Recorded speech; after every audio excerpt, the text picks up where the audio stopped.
제가 이제 맨 마지막 발표인데요. 제가 이제 그 앞에 쭉 스케줄표를 보면서 맨 마지막이라서 잘못하다가는 발표를 못할 수도 있겠구나 라는 생각을 했습니다. 저는 성균관대학교 유학대학원 생활예절다도전공 김경수입니다.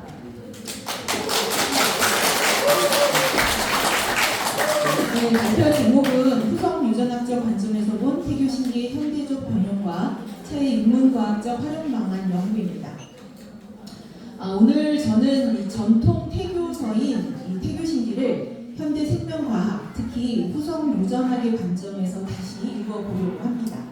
더 나아가 이러한 전통 태교 사유가 오늘날 어떤 방식으로 실천되고 영향을 줄 수 있는지 그 매개체로서 차의 인문과학적 활용 방안을 제안하고자 합니다.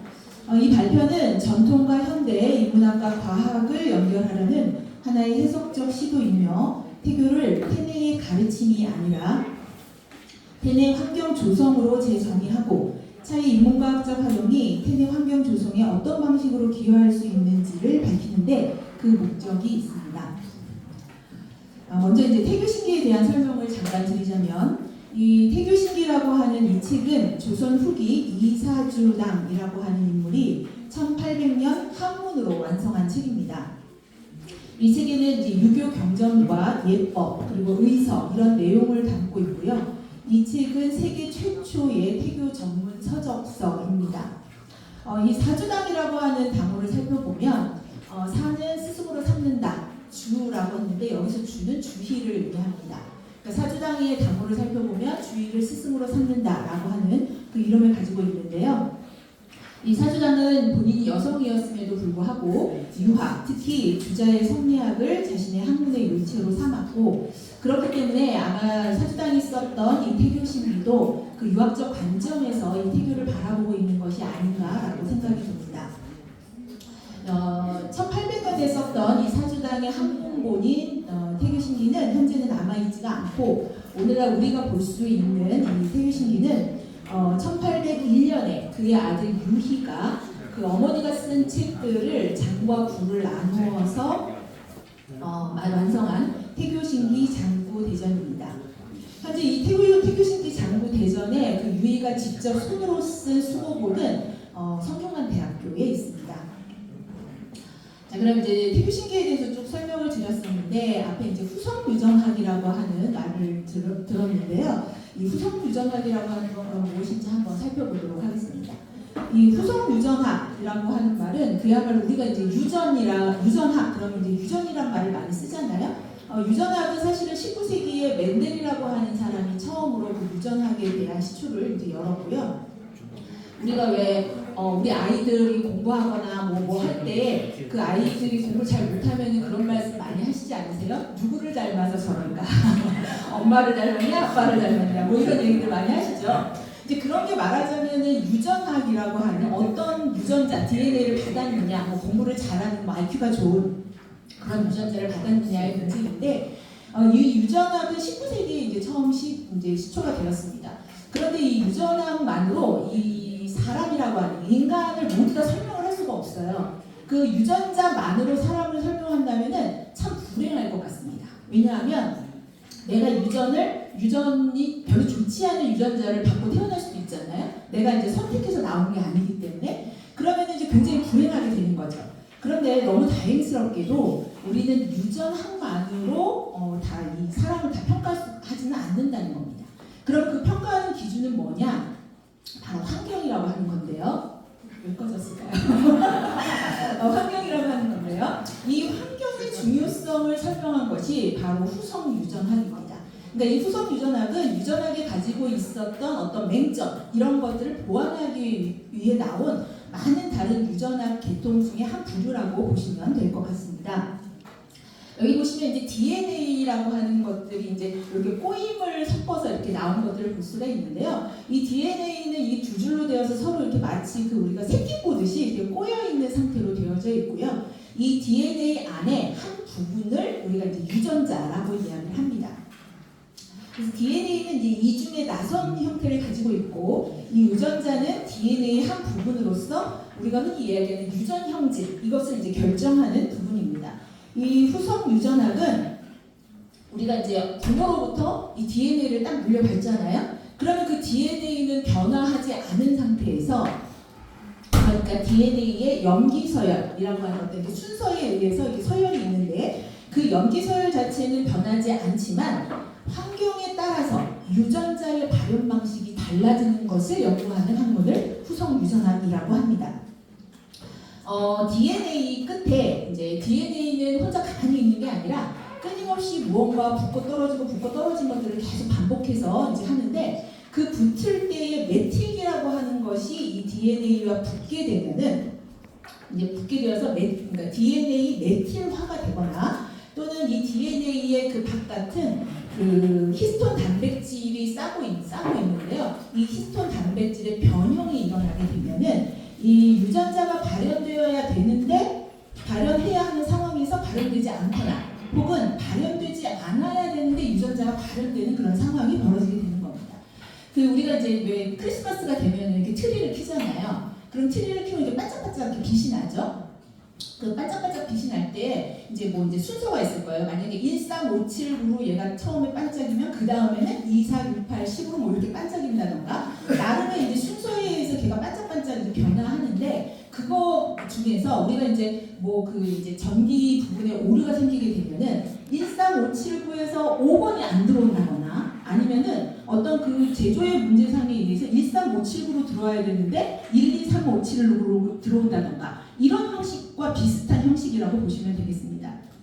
그래서 이 DNA가 이제 메틸화가 되거나 혹은 히스톤 단백질이 이제 변형이 되게 되면 이 DNA라고 하는 게 완전히 다른 방식으로 발휘가 되는 겁니다.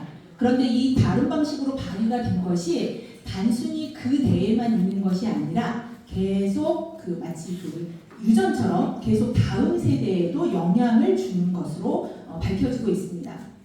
그렇다면 이처럼 유전자가 이제 발현되는 그 조건, 이 조건이 조절되는 근본적인 그 원인은 어떤 것이 있는지를 살펴봤더니, 후성 유전학에서는 이 사람이 어떤 음식물을 섭취를 했느냐, 그러니까 섭취하는 음식물, 그 다음에 환경적인 독소, 심리적인 스트레스, 그다음 사회적 관계, 또 상호작용, 이런 여러 가지, 그러니까 인간이 살아가면서 겪는 여러 가지 환경적인 요인들이 유전자 발현에 영향을 미칠 수 있다라고 보고 있습니다. 이는 인간을 단순히 이제 유전자의 집합체다라고 하는 것으로 이해하기보다는 인간은 끊임없이 환경과의 지속적인 상호작용 속에서 형성되는 그런 존재로 파악된다라고 보시면 되겠습니다. 이처럼 후성 유전학은 유전자 발현 양상의 변화가 개체를 둘러싼 다양한 환경 요인에 의해서 유도될 수 있다라고 하는 것을 밝히는 그런 학문이라고 보시면 되겠는데요. 그러면 이 후성 유전학이라고 하는 이 후성 유전학이, 그러니까 환경을 중시하는 이 후성 유전학으로 다시 한번 우리가 과거의 태교의 전문 서적이었던 이 태교신기를 다시 한번 읽어보도록 하겠습니다. 이 후성 유전학의 시각에서 태교신기의 핵심 개념, 그러니까 태교신기에 보면 여러 가지 그러니까 아이를 키우는, 대안의 태아를 키우는 여러 가지 방법이 나오는데, 그 방법 중에서 제일 중요한 임산부가 아이를 키우는 방법을 두 글자로 표현을 하는데, 그 두 글자가 바로 양태입니다. 이 양태라는 말, 그러니까 태를 기른다라고 하는 이 양태라는 말은 태교신기에 처음 등장을 하고 그 이전에 어떤 태교서에서도 나오지 않는 용어인데요. 이 이사주당은 이 양태론을 굉장히 중요하게 이야기를 하고 있습니다. 그래서 이 태교신기의 핵심 개념인 양태론을 재해석을 해보면은 그 임신 기간 동안에 태내의 환경, 그러니까 태아가 가지고 있는 그 어머니의 자궁 내의 환경을 이야기하는 거죠. 그 자궁 내의 환경이 긴밀한 상호관계, 그러니까 아이가 이 어머니 배 안에 있으면서, 자궁 안에 있으면서 그 자궁 안의 환경과 어떻게 긴급하게, 아주 긴밀하게 상호작용을 하면서 태아가 자리 잡는 것이다 라고 이렇게 이해가 될 수 있는데요. 이것은 우리가 일반적으로 이제 태교서 또는 태교라고 한다면 이제 단순한 윤리규범이라고 생각을 하지만, 사실은 이 태교라고 하는 것이 단순한 윤리규범이 아니고 경험적 지식의 환경관리다라고 재해석할 수 있다라고 보여집니다. 이 태교신기에서 가장 구체적으로 제시해야 하는 양태의 방법이 무엇이냐면 먹는 겁니다. 임신부가 어떤 것을 먹을 것인가에 관련된 건데요. 그래서 이제 사주당 뭐 음식의 형태가 어떻다든가 여러분도 아마 다 한 번쯤은 들어보셨을 거예요. 뭐 임신부한테는 사과도 비뚤어진 사과가 아니라 아주 온전하게 예쁘고 크고 이런 것들을 왜 주고 그런 말씀 다 들어보셨잖아요. 그런 것처럼 이제 음식의 형태라던가 또는 신선도, 그다음 색과 냄새, 뭐 조리 상태, 계절 적합성, 뭐 이런 것들을 아주 세밀하게 이제 언급을 하고 있어요. 그래서 이제 음식을 어떻게 조성할 것인가에 대한 매우 상세한 기준을 제시를 하고 있는데 이렇게 음식 먹는 것 이런 것들을 아주 자세하게 한 이런 서술들은 이게 단순한 도덕적인 훈계로 그치지 않는다는 겁니다. 그럼 이것이 어떤 데 영향을 주느냐? 그러니까 음식이 곧 태아 형성 환경의 핵심 요소다라고 하는 인식을 강조하는 것으로 우리가 이해할 필요가 있겠습니다. 또한 한 부분은 음식과 더불어서 이 태교신기는 임신부의 정서 상태를 양태의 핵심 요소로 이제 보고 있는데요. 그러니까 임신부가 뭐 화내거나 또는 막 두려움을 느끼거나 또는 근심하고 놀라는 것 이런 것을 이제 경계하는 것은 그 임신부가 감정의 동요를 하게 되면 태내 환경에 영향을 미칠 수 있다는 인식에서 비롯된 것이라고 이해를 할 수가 있습니다. 즉 이제 양태라고 하는 것은 태아를 둘러싼 태내 환경이 그냥 수동적으로 그러니까 DNA에 있는 유전자에 의해서 정해지는 것이 아니라 능동적으로 조성해야 되는 그런 영역이다라고 하는 실천적 개념으로 태내 환경을 파악하고 있다라고 보시면 되겠습니다. 이러한 환경의 조성은 태내 환경을 변화시켜서 새로운 그 태내 프로그래밍이라고 하는 것을 재형성하게 됩니다. 이 태교신기의 전통적 태교 방식은 이 단순한 생활의 지혜가 아니고 임신부를 둘러싼 환경이 태아 형성에 영향을 미친다는 인식을 전제로 한다는 점에 주목할 필요가 있고요. 이러한 관점은 환경 요인이 유전자 발현 양상에 영향을 미칠 수 있음을 밝히는 현대의 후속 유전학의 문제의식과 일정한 사유적 접점을 지닌다고 생각합니다. 곧 태아 형성이 고정된 유전 정보의 일방적인 전개가 아니라 환경과의 상호작용 속에서 조정될 수 있는 과정이라고 하는 이러한 이해는 전통 태교 사유가 현대 생명과학으로 재해석될 수 있는 그런 가능성을 제공한다라고 보여지고 있습니다.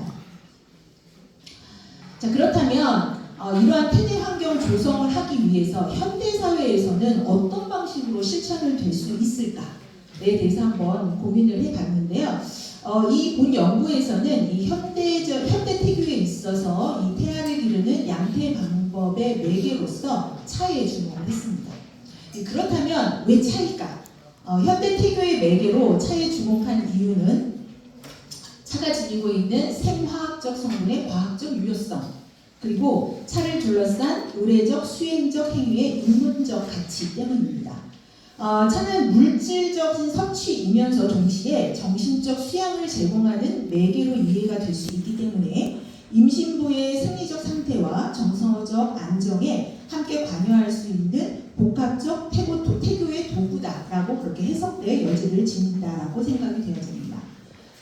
이 차의 과학적인 성분은 임신부의 생리적인 안정과 연관될 수 있는 물질적인 기반으로 이제 파악이 될 수가 있는데요. 우리가 차의 과학 성분 하면은 대표적으로 이제 카테킨과 태아닌 또는 이제 카페인 이 정도를 이제 꼽고 있는데요. 이 카테킨, 특히 카테킨 중에서도 이제 EGCG라고 하는 이 물질의 경우에서는 아까 DNA가 메틸화가 되면은 이제 안 좋은 방향으로 이게 흐른다라고 얘기했는데 이런 메틸화를 조절을 하는 그런 기능을 가진다고 하는 연구 논문이 있습니다. 그리고 또 태아닌 같은 경우에는 이제 스트레스 반응을 이제 완화시킨다라고 하는 그런 것들이 함께 언급이 되고 있고요. 이제 이러한 연구 결과들을 딱 그 임산부한테 그대로 적용하기에는 좀 어려움이 있습니다. 왜냐하면 많은 그 어떤 그 병증을 앓고 있거나 또는 세포 이런 데에 이런 것들을 접합을 해서 이런 연구 결과를 얻기는 했지만 임산부에게 직접 이것들을 투여를 하면서 나온 연구 결과는 아니기 때문에 그런 이제 인과관계를 딱 단정하기는 어렵습니다. 하지만 이런 여러 가지 것들을 살펴볼 때에 이러한 차 성분이 태내 환경의 항상성 유지 그리고 간접적으로 연결될 수 있는 그러한 가능성 정도는 우리가 열어놓을 수 있다라고 생각이 됩니다. 차 차 명상에 대해서 이제 그 인문과학적 요소 중에 그 인문적 요소 중에 이제 차 명상과 양태에 대해서 한번 이제 살펴보았는데요. 이 차 명상이라고 하는 것은 차라고 하는 생화학적 과학 성분과 그다음 명상이라고 하는 정신적인 수양이 결합된 그런 수행 방식입니다. 이는 이제 단순한 기호라고 하는 그 마시는 기호 그런 행위를 넘어서 인문과학적 실천의 한 양태로 이해가 될 수 있는데요. 이 차명상은 차를 우리는 일정한 형식 그리고 절차 과정 이런 것들을 통해서 임산부가 직접적으로 주의 집중할 수 있는 그런 여건을 마련을 해주고 그 다음에 감각을 모으고 호흡을 고르게 하는 그 명상의 시간을 제공한다는 점에서 정서적 균형의 수신의 실천으로 이해를 할 수가 있습니다. 또한 그 차를 우리는 그 과정 속에서 시각, 청각, 후각, 초각, 미각이라고 하는 이 오감의 통합은 임신부가 점진적으로 긴장을 완화해서 안정적인 상태를 형성할 가능성과 그다음에 임신부의 정서적 안정의 지속으로 태아가 경험하는 자궁내 환경의 정서적 특성에도 간접적인 영향을 미칠 수 있습니다.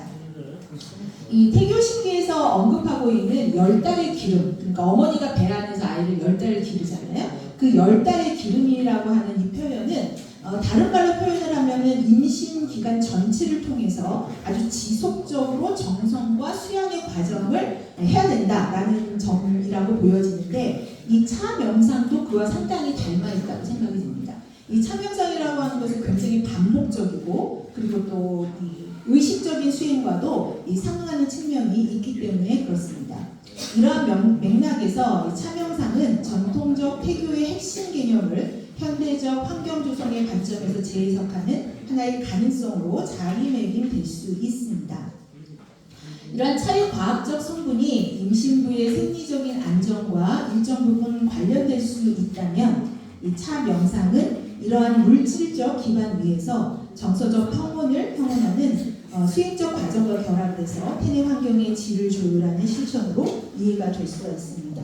따라서 그 차의 과학적 성분과 차 명상 이런 것들이 만나는 이 지점은 태교신기가 강조하고 있는 태내 환경 조성의 사유를 오늘의 인문과학으로 다시 풀어내는 하나의 계기가 되지 않나라고 생각이 듭니다. 논의들을 전체적으로 한번 종합을 해보면요.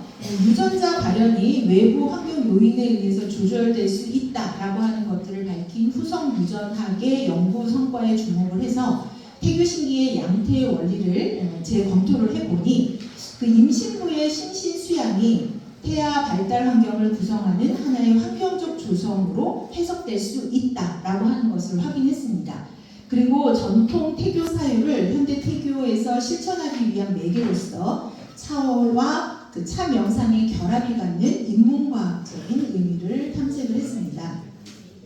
차의 과학적 성분은 임신부의 생리적 안정과 연관될 수 있는 물질로 과학적 성분과 효능의 방식으로 파악될 수 있고요. 차 명상은 이 차라는 물질적 매개와 명상이라는 수행 형식의 결합으로서 임신부의 정서적 긴장 완화와 주의 집중의 감각적 경험을 매개로 한 인문적 수양의 방식으로 해석될 수가 있습니다. 우리가 흔히 태교 그러면은 태계의 태아를 어떻게 가르칠 것인가 라고 하는 그 교육의 문제로 많이 생각을 하는데 이러한 것들을 살펴볼 때에 이 태교라고 하는 것은 단순히 태내의 태아를 가르치는 것이 아니고 태내의 환경을 어떻게 조성할 것인가의 문제라고 볼 수가 있겠습니다. 이것은 전통 태교에서 강조하고 있는 그 수양의 의미가 단순한 도덕적인 권고가 아니고 태내 환경을 안정적으로 유지하기 위한 실천적인 장치로 이해될 여지를 지닌다고 할 수가 있습니다. 이제 그런 의미에서 본다면은 이 태교라고 하는 것은 배 안에 있는 태아를 가르치는 활동이 아니라 실제로 배 안에 있는 태내의 환경을 조성하는 부모의 수신 활동이다. 이렇게 이제 볼 수가 있는 거죠. 오늘 제가 이렇게 발표한 이 발표가 전통 태교 담론의 학문적인 확장과 현대적 활용 가능성을 다시 생각해보는 그런 계기가 되고 또 차를 통한 태교의 인문과학적 영역 확장에 이론적 토대를 마련하는 데 기여하기를 바랍니다. 들어주셔서 감사합니다.